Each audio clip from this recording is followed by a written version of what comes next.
Kari, I know you guys just did a bit of a rebrand, so why don't you walk me through one of the products you did that with? Okay, well we have our liquid, which this used to be our packaging here. And you know, it's nice, it's glass, there's nothing wrong with it.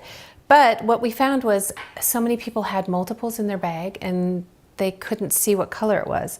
So we actually moved to this really lovely frosted glass that you can see the bottom and the rose gold lid.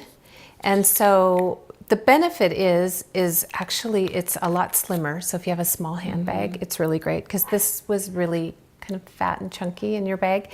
And you can see the color that's in the bottom. So everything was in the black and white packaging, and so we went to a soft nude tone, and you can see the color, and it's a little bit bigger box and a little bit different logo. So it was a hard sell for me to move out of the mirror glass, but your lip product is never in the sunlight. Right. You know, this is why we put the skincare in the dark glass, because then it protects it from the light.